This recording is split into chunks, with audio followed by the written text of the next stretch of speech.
nicknamed my friend because he kept intentionally mispronouncing my boyfriend's name, and he went feral.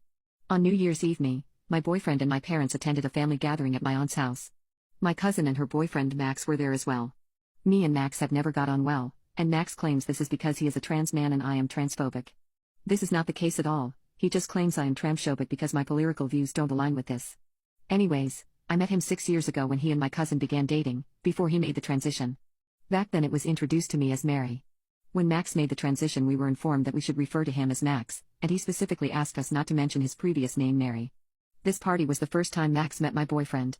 Max was born in France and his first language is French.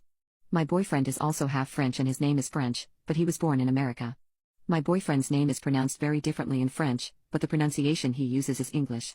So my boyfriend's name is Jan, but he uses the English variation of John. So, when we arrived, Max deduced my boyfriend might be French because of his name. My boyfriend explained that he is half French, but was raised in America. He introduced himself to Max as John. Later during dinner Max referred to my boyfriend as Jan. I realized Max was calling John as Jan, and I looked at my boyfriend and saw that this pronunciation made him very uncomfortable. John then said that he goes by John, not Jan. Max began arguing that Jan sounds much better than John, and that Americans always mess up our names.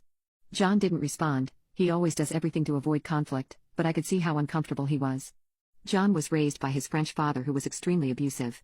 He has been in therapy for a few years now, and he used to have a lot of flashbacks, but now thanks to the therapy they are rare. However, when Max was using the Jan pronunciation, I could tell that he was dissociating, like he was about to have a flashback. These were always very hard for him. Later John told me that his father always called him Jan. I got very angry with Max at this point. He kept saying Jan and going on about how we should use the original French form of this name. I said, "How would you feel if we called you Mary?" Max became very angry as well, and said it was a completely different story, and uncalled for. He would avoid talking to either me or John until the end of the evening. When we got home later I saw that my cousin, Max's girlfriend, messaged me that Max was upset, and that I should call him and apologize. My parents say that I was right, that it should teach Max a lesson, and that I shouldn't apologize and take back what I said.